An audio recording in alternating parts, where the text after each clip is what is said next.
We're entering into a series called Unexpected. It's all about Jesus' path towards the cross, but these unexpected moments along the way. And tonight we're talking about conditions, a place where we find ourselves, a thing that's happening to us, a wound, a pain, and something that Jesus will do that's unexpected within that. There's a lot of unexpected moments in Jesus' story, but this one tonight is all about the pain that we're going through. All about the wounds that we have and how we push through that. I want you to see that our condition is not our identity. And our condition is not our destiny, okay? That's not where it begins and that's not where it ends. Jesus is telling us something completely different. And so I'm thinking about conditions that I've been in or a condition I've had, and I thought I would tell you the story about my deviated septum. Does anybody know what that is? Okay, yeah, so it's when the cartilage in the middle of your nose is bent. So here I am, pretty much since freshman year of high school until about 3 years ago. That was good math. I had about 10% of airflow in this nostril and about 50% of airflow in this nostril. You know what I mean? So trying to just get a triple-double on the freshman B team was tough, that's why I didn't make the NBAs, because I couldn't breathe.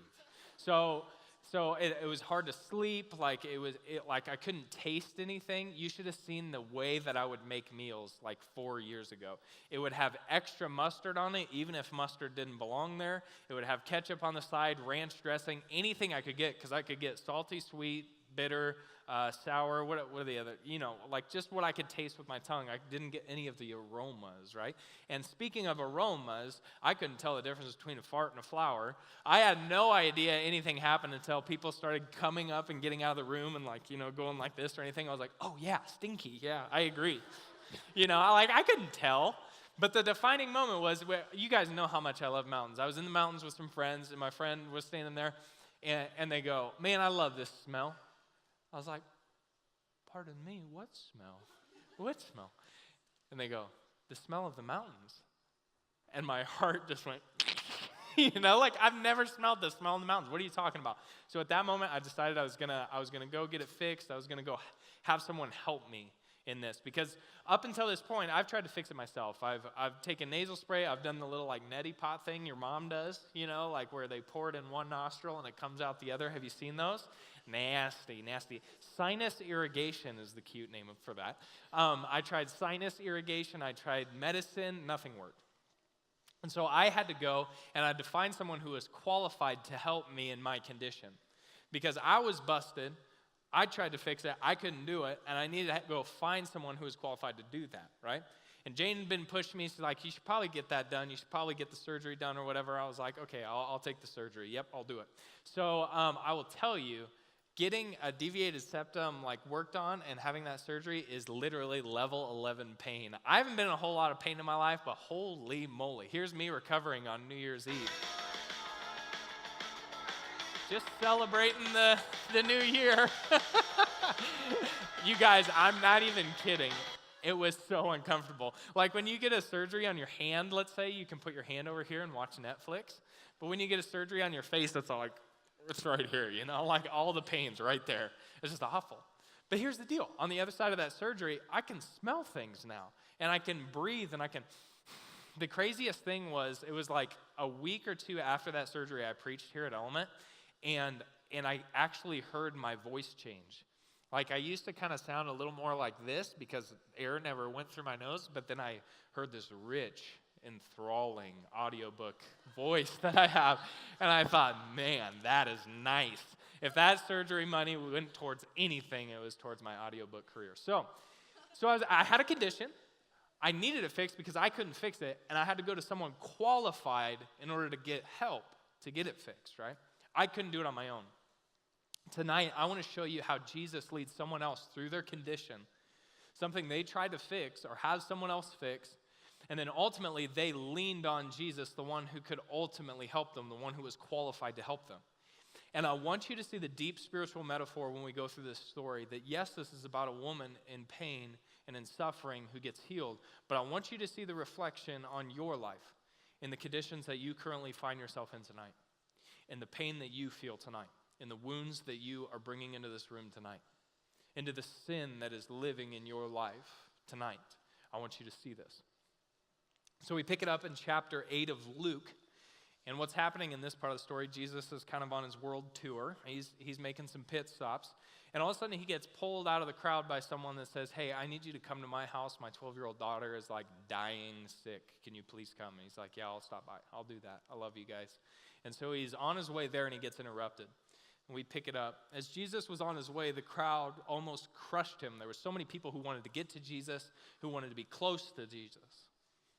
And a woman was there who had been subject to bleeding for 12 years, but no one could heal her. So this was her condition. She was bleeding for 12 years. Could you imagine the discomfort, the embarrassment, the way that would feel to have blood flowing from your body for 12 years? And nobody can help you. You tried to fix it, nobody could fix it. And so I see her just throwing the Hail Mary at this point, going, okay, I've heard this whole Jesus guy is God, and maybe if I get close enough to him, maybe he's qualified to help me in this condition. And she came up behind him and touched the edge of his cloak, and immediately her bleeding stopped. And Jesus is like, hey, who did that? And Peter's like, bro, you are surrounded by people, and they're all pushing and shoving on you. How did you? He goes, I know someone just had faith in me. I know someone just gave themselves to me in a way that is so deep that they allowed me into their condition. And he turns around and he's looking for him. And then the woman, seeing that she could not go unnoticed, think about this scene. If she was bleeding for 12 years, she'd probably have blood on her body. She would look afraid and terrified because a woman shouldn't be out in this kind of crowd anyways, but second of all, she was unclean to the law, and so people would have looked at her disgusted. People would have said, get away from me, you're ruining my life. You're the reason I'm disgusted right now, get away from me. But look at the way Jesus turns to her. She's terrified in this moment. She sticks out like a sore thumb in the crowd. They finally find her, and she fell at her feet, and in the presence of all the people, she told why she had touched him and how she had been instantly healed like that. And then he said to her, he didn't say, you disgust me. You are a bleeding woman, get out of here. What does he say? Daughter. See, our condition is not our identity. Everyone else would have turned to that girl, that woman, and said, oh, you're the bleeding woman. No, Jesus turns to this girl, this woman, and goes, daughter. Our condition is not our identity. And look at the next verse, and the next part of this. Your faith has healed you. Go in peace. Our condition is not our destiny. He's saying, here's who you are. You're my son or daughter. Here's where you're going. You're going to live on because I ultimately heal your condition. Do you see that? So here's this woman in this embarrassing place in life, in this painful place. She would have been suffering. She would have blood on her clothes all the time. You think of how uncomfortable that would be. And she tried to have other people fix it. You know she tried to fix it, but she'd pretty much given up on everything. You know what I'm saying? But then she steps towards someone who she thinks is qualified to help her. And it turns out he is. And it turns out he's God, and he worked a miracle in her life. And she's terrified and overjoyed at the same time. Now, I want to ask you tonight, what is the condition that you're sitting in? What's the wound that you're sitting in? What's the pain that you're sitting in? See, we all come in here and we all bring a condition. And that condition is called sin. It's falling short of the glory of God. It's willfully choosing to disobey God. It is going against God for the sake of our selfish pride. It's called sin. And for some of us, that sin is bringing us a ton of pain. And then for others, someone else's sin is bringing in a ton of pain, and that's our condition. And we need to be set free from that, and we need to be healed from that. I want to ask you tonight, what is your condition? What is your sin that's paining you? What's something that someone else is doing to you that hurts deep? Here's the first lie that we tend to believe, that we're alone. The moments that we shine a light on our condition to try to find healing, the lie is spit at us, you're alone in that. You're all alone. No one else struggles with that. Don't ever tell anybody that. You're alone. And people will leave you if you tell them that. That's the lie you hear, isn't it? Tonight I want to do something very important. And I need to turn and I need to address the middle schoolers in the room, and I need all of you to look at me. I am calling you up to a maturity level that I've seen from you once, maybe twice this year, in the way that you distract people, in the way that you distract your neighbor. I am calling you up to a level of maturity that will be in this moment and helping your high school peers connect in this moment. Does that make sense? Nod your head if that makes sense. I'm calling you up to be mature tonight, even if just for the next 10 minutes, that you would not bring this room down in the way that you distract people, but you would actually rise up to where your high school peers are in this room in this moment, and you would show them that we can have a serious moment together, and that we don't have to be in different rooms, but that we have the capacity to be here. And I need to tell you, if you feel confident that you do not have the ability to not be a distraction for the next 10 minutes, I want you to just go sit by the wall. I'm not seeing anybody move, so you're agreeing to my terms. Nod your head if that makes sense. Thank you. Because this is really important, and I want you guys to engage too. I would say this is just as important, if not more important for you. And I don't want you to miss it. So don't you dare be the person that's distracting someone.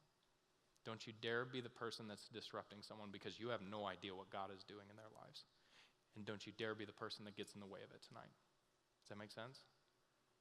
What we're going to do is we're going to do the exercise that we did on Sunday morning, if some of you were here. We're going to pass out cards. Those can start being passed out now. You're going to get a card and you're going to get a pencil. And I'm going to lead you through some questions, okay? And here's what you're going to do. You're going to keep that card complete. There's no reason to talk. There's no reason to talk. You're going to keep that card completely anonymous. You're not going to write your name on it. You're not going to make any mark that lets people know whose card that is, because we're going to keep this completely anonymous. You're going to get that card. You're going to get that pencil. You're going to see a column of boxes, yes or no, check marks. I'm going to lead you through some questions. And listen, once again, don't you dare be disrespectful to people and look at what they're marking on their card tonight. Don't you dare be disrespectful like that, because you have no idea what kind of hell on earth that person's going through or what condition they're in, okay? Don't look at other people's cards. And don't be afraid of hiding your answer. You won't be shamed for that. You're going to get these cards, you're going to get these pencils. I'm going to lead you through these questions. And if the answer is yes, simply check yes. What's going to happen is once we answer this, you're going to flip your card over so that no one can see your check marks. And then a basket's going to come back down the row. You're going to put your card face down. And what's going to happen is our coaches on the side are going to shuffle those cards and pass cards back out into the rows. And then we're going to go through those questions again. And you're not standing for your own answers. You are standing for someone else's answers. You understand? You're being a representative of someone else.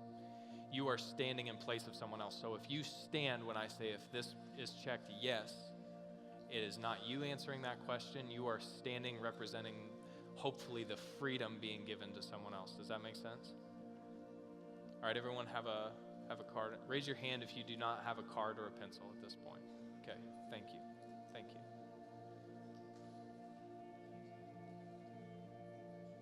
Please remain quiet.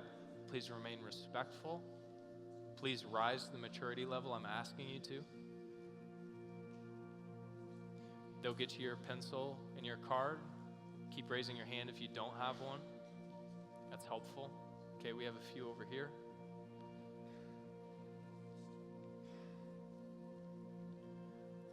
Keep raising your hand. Thank you for being so quiet. Thank you for rising to the occasion to do this. Thank you. We have prayed tirelessly for this moment. Thank you for being patient. Thank you for not talking. Thank you for raising your hand, waiting for a card and a pencil. Thank you. If you do have a card and a pencil, I want you to start thinking about your life. I want you to start thinking about the pains that you have in your life, the conditions that you find yourself in. And I want you tonight to be as honest as you possibly can. Because this being completely anonymous leaves it only an opportunity for you to feel some healing. If you do not have a pencil or a card, raise your hand. Okay, we're going to begin. This is question number 1. Have you ever struggled with depression, fear, or anxiety? Don't disrespect the person next to you by looking at their answer. Don't disrespect them tonight. Question number 2, have you ever lied about, gossiped about, or made fun of another person? Don't look at anybody else's card. Question number 3, have you ever been addicted to something? Something you knew wasn't healthy for you. You ever been addicted to something? Have you ever been a bully or been bullied? Have you ever been bullied? Have you ever been a bully? Don't you dare disrespect the person next to you by looking at their card right now. Have you ever been sexually abused or sexually abusive? Have you ever had anything happen to you that you didn't want to happen to you? Or a boyfriend or a girlfriend push things too far? Next question. Have you ever thought about or attempted suicide? Don't you dare disrespect your neighbor by looking at their card. Don't do it. Have you ever gone further with a boyfriend or a girlfriend than you know you should have? Answer honest. Don't disrespect. Middle schoolers, thank you so much for rising to the occasion. I'm so proud of you right now. Have you ever struggled with attractions, thoughts, or behaviors that are outside of God's will for your life? Answer that question. Have you ever struggled to believe God likes you, that He loves you, and that He wants good for you?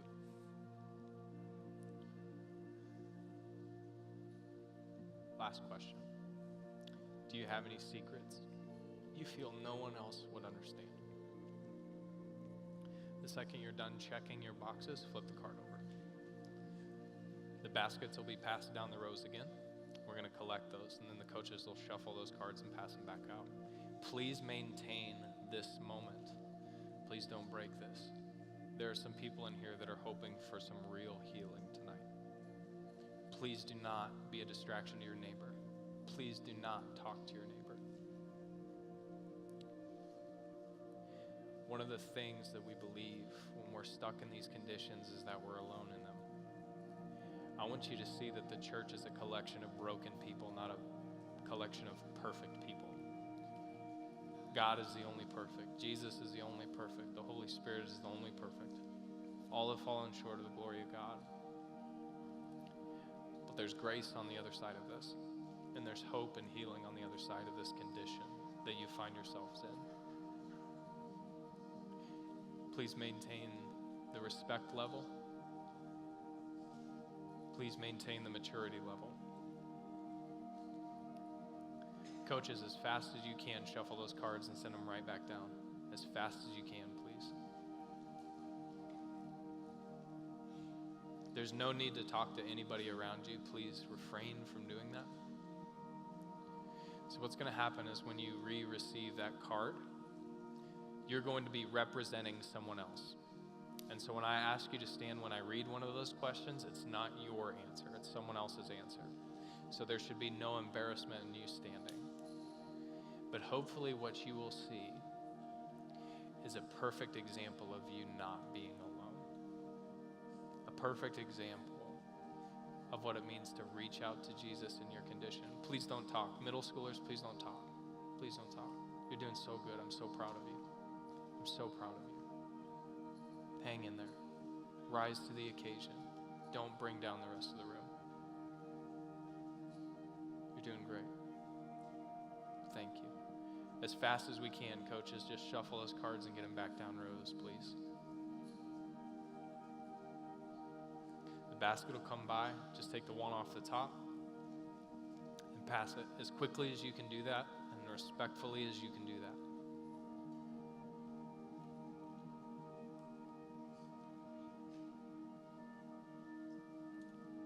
There's no reason to talk. Please don't talk. Thanks for maintaining the moment.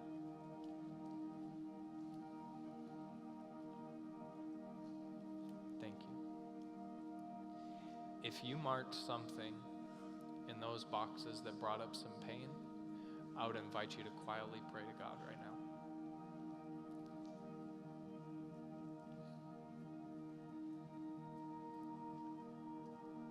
If you do not have a card yet, would you raise your hand for me quietly, silently, quietly? Thank you. Pass that basket as fast as you can to help us, please. Pass it as fast as you can. Keep your hand up if you don't have a card yet. Thank you so much. Thank you. Middle schoolers, hang in there, hang in there, hang in there, boys. Hang in there. Please do not be a distraction. Please don't bring the room down. Pass those baskets as fast as you can. Coaches, help get those cards to those students, please.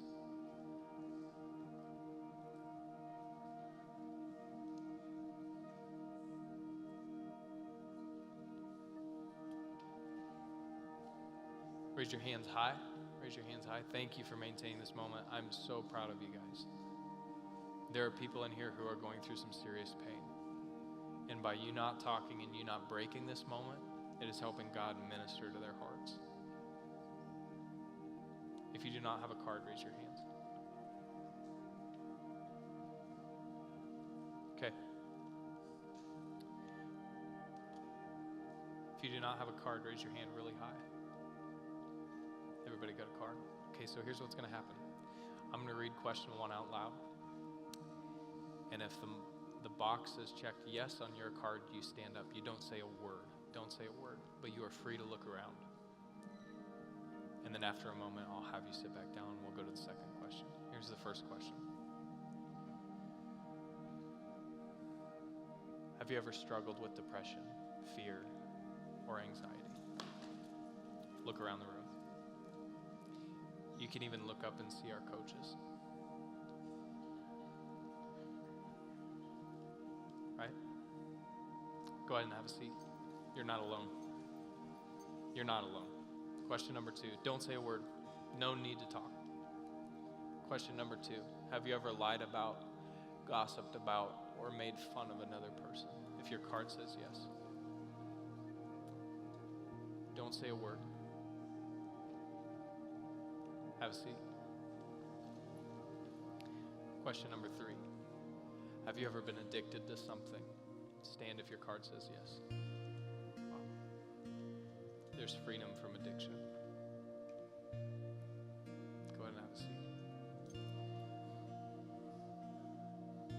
Have you ever been bullied or been a bully? Look around. Every one of you who feels, don't say a word. Every one of you who feels like you're alone in that, you're not. Have a seat. Have you ever been sexually abused or sexually abusive? Stand if your card says yes. Wow. You're not alone. And God will heal any condition. Go ahead and have a seat. Have you ever thought about or attempted suicide? Stand up. If your card says yes.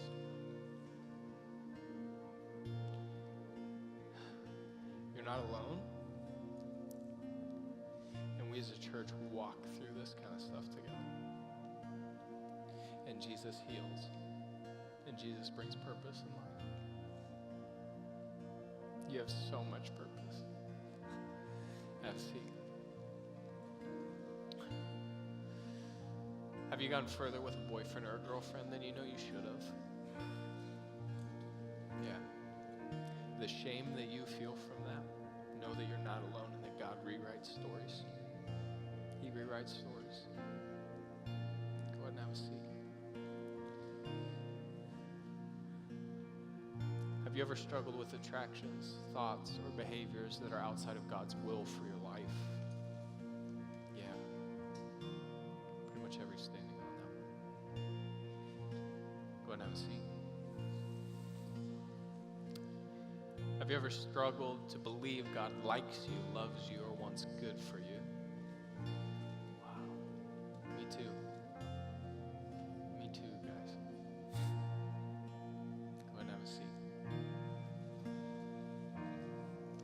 you have any secrets you feel no one else would understand?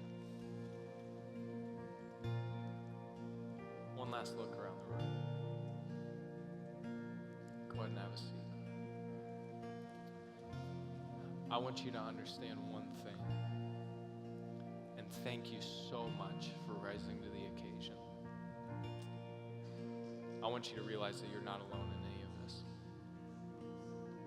And that you and your condition, I want you to think about this woman who is bleeding and went to Jesus. Her clothes would have been stained, would have been filthy. And yet here's this filthy woman reaching out to a perfect man. And he calls her daughter. Do you understand? Your condition is not your identity. He calls you daughter. He calls you son. And he says, go and live your life. I've healed you. And there's healing. He says, go and live your life. Your condition is not your destiny. It's not your destiny. And I want you to see how stains are removed. The last thing we're going to do together tonight is we're going to read this scripture together. I'll lead you through it. Read it out loud with me. Psalm 51, 7 through 12. Purify me from my sins, and I will be clean. Wash me, and I will be whiter than snow. Oh, give me back my joy again. You have broken me. Now let me rejoice. Don't keep looking at my sins. Remove the stain of my guilt. Create in me a clean heart, O God. Renew a loyal spirit within me. Do not banish me from your presence, and don't take your Holy Spirit from me.